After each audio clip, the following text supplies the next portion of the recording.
Hi, I'm Vincent. I work at Symbiose, and we are also hiring. And you can find me on these two links. So I wanted to talk to you about time, and it's a really complicated subject because just bear with me for some minutes. It's just try to define time without using the concept of time. Just give a few seconds. It's really, really hard to do. Philosophers have tried it for millennia. Physicists are at it for quite some time, and we have found some things. Because another hard concept to imagine, time had a beginning. There was a time where there was no time. If I can try to say it like that. Imagine that. No food.com. So for this talk, I won't go into details, but it's a really, really interesting subject. And there's a lot of really fascinating stories available on YouTube and on the web. But we will just go back to the old British science and just consider that time is a big ball of wibbly-wobbly, tiny thingy stuff. Thanks. So we're in an Elm conference, so we just want to know how to manipulate these things. So let's just start with dates. For example, a quite recurring question is when is today? And for that, you will need only the basic Elm package. You just have to import date. Just take a model, apply it as a maybe, because the date.now will return you a task, so we will have to perform that task, and just set at the initialization the date to nothing. And as you can see, the message is set today, which will receive a date type, which you will only have to apply, like usual, to your update. So yeah. So it's kind of easy to have this thing, but it can be quite difficult if you want to have your own dates. I don't know if you know you want to display a date and you know exactly what it is, you could use the date from string function, but it will send you a result, so you will have to manage an error case, and as you set your date, you know it can't fail. So for that, there is community packages. For example, mdate extra from Robin Ruiten, which allow you to create a date from fields like that.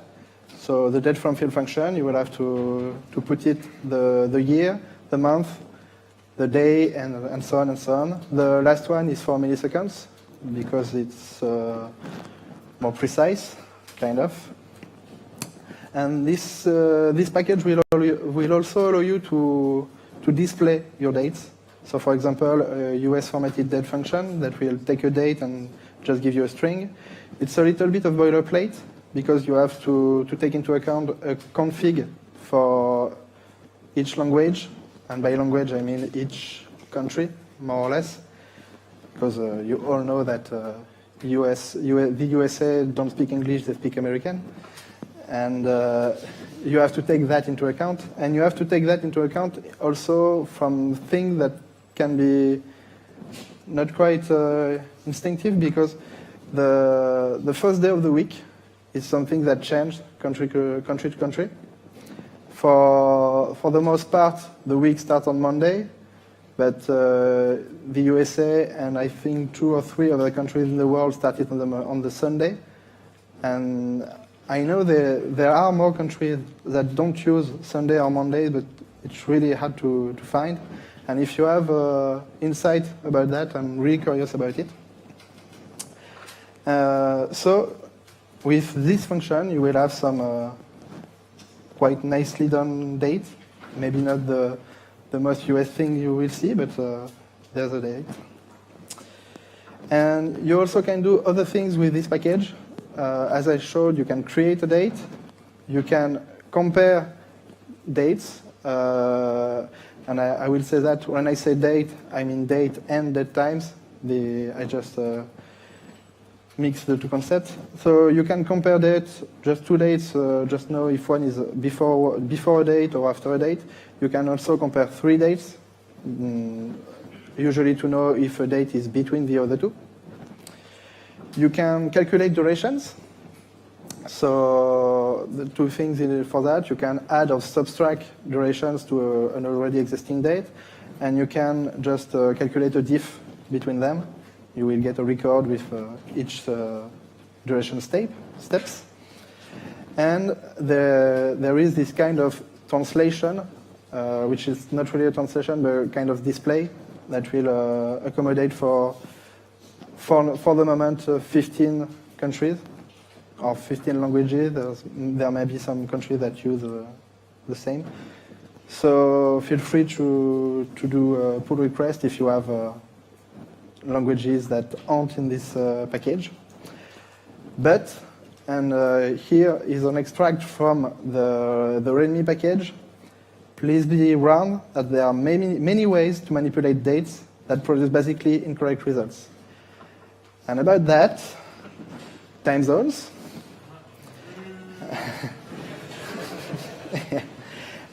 It's an international conference, so you must have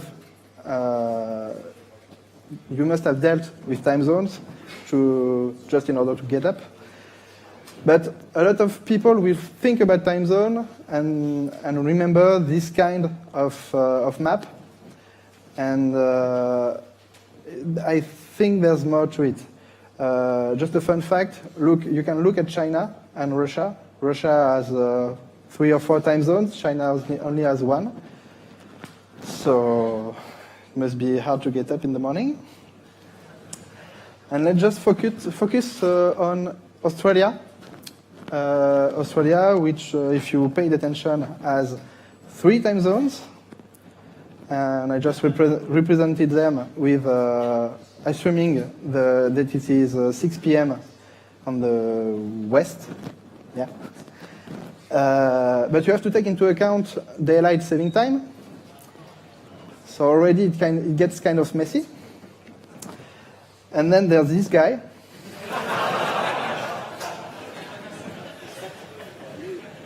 So this is the city of Eucla in Australia. It's not an official mandated time zone, but everyone in this city and in the surroundings apply it. So it's an unofficial official. And funnier again, there's only around 100 people in this town.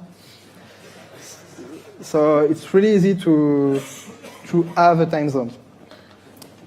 And to deal with that, for the moment there is the Elm time package in the Elm community space, which doesn't use anything like the date object that is used in the Elm JavaScript native code, and just think about dates and times as simple records with integer in it.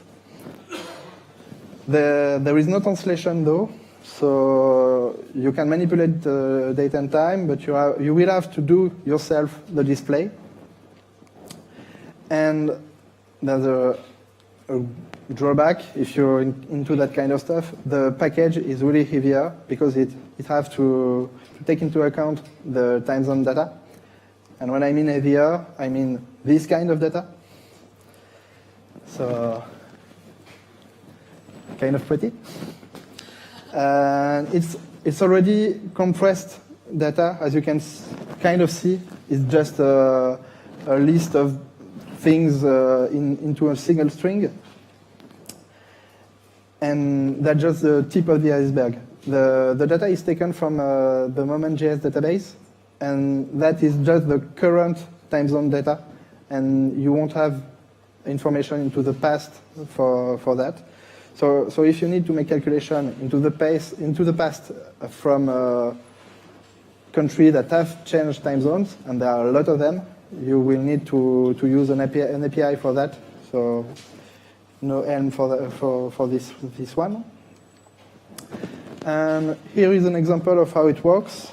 So you just need to import the two packages for that given by Elm time. Don't pay attention to the display time. It's just, as I said, it's just a function to display the string of the date, and there's nothing magical about it. And then you can notice this kind of little thing here, because the data that you saw earlier is in your browser, but is not loaded at the load of the page. So it's a lazy invocation, and that's why you have to use these parentheses to just load the real data. And obviously, you can just get all the time zones that are available. You can look up a time zone and get a maybe.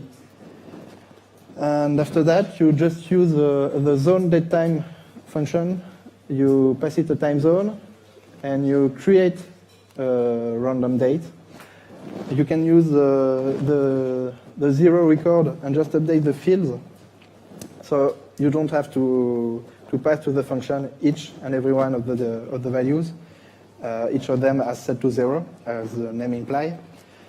And after that, you just display your time after converting it to a timestamp. And hopefully, you will have a pretty formatted file. But, and I want to point that, we're in France, so hopefully we don't have to deal with that if you're for the French in the audience. And yeah, kind of. We could be proud of that, but I'm not. France is the country with the most time zones, and it's a very little known facts. And if you make web apps and you don't care about the translation for the beginning of your app because you target France, try to take into account the fact that you have to care about the time zones, which are a fact in France. And it's not really a niche market, because there's at least 2.5 million people living in these little dots. Well, you can forget about this one. There's just a scientist base in Antarctica, but still. I really think they will thank you for that. And when you see a Mac like this, it's just a little reminder that nothing good really came out of colonialism, because we. Thanks. Because on top of everything, we have to deal with time zones, even in France. So a couple of takeaways. As I said, don't ignore time zone when building apps. I don't think it plays a big role, but it is something that is already taken into account in the USA when they build a web app, because the USA deal with time zone on a regular basis. So even if they forgot that there is other spoken languages, they take that into account. Don't trap yourself with built-in dates. The dates are just a data structure, and you can, if you need, just abstract this data on simple records. You could just do manipulation. You could look into you can look into the Elm time package and just pick the function you need. For example, there is a function that calculates the I won't find the name here, but the year that have 29 days in February. Sorry for the forgotten word. And it has been said in the course of these days, but just use the simplest API that you need. I'm not saying that the Elm date extra or even that the date package in Elm are bad. They just can't do everything.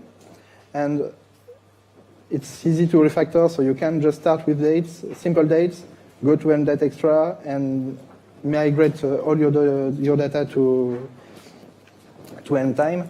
That's really easy to do, but you have to think about what you want to do, to what you want to display, and just think about your dates. That's not just a little string that goes in your application. It has some kind of life. And as I didn't go into much details in the code for this talk, I made a little companion article that you can hit at that URL, where I go into more examples and more Elm code than this talk, because I wanted to show you that time zones are a thing, maybe more complicated than that, maybe interest you in the subject of time. If you can have a philosopher and a physicist debating, just enjoy and bring your popcorn. It's a really good thing to listen to. And that's it for me. Thanks.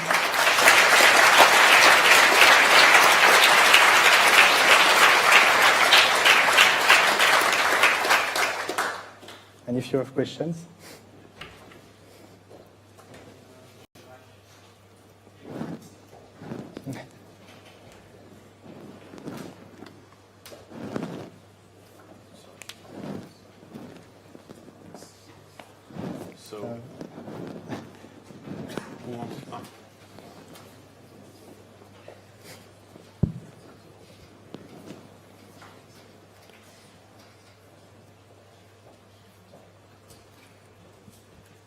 Hi, thank you for a very good introduction. Does Elm time has the ability to calculate durations the same way that Elm date extra does? Yes, not exactly the same way, but a more functional way, if I may add. It's just there's add days, add year. There are a lot of little helper functions to do that. And you could just update your record if you don't mind the overlapping stuff. Other questions?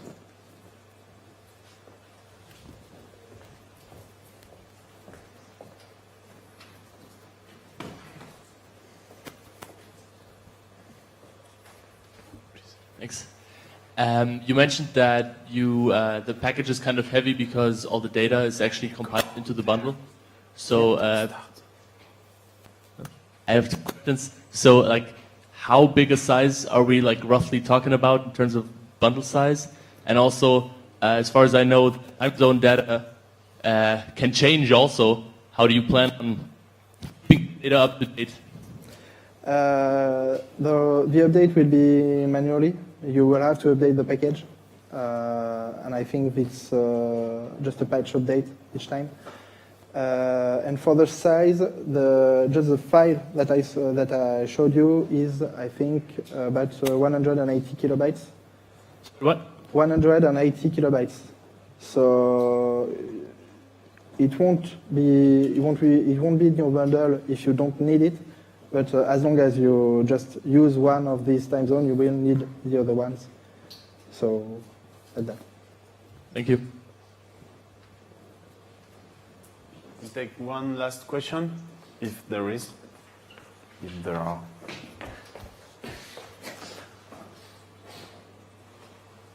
No?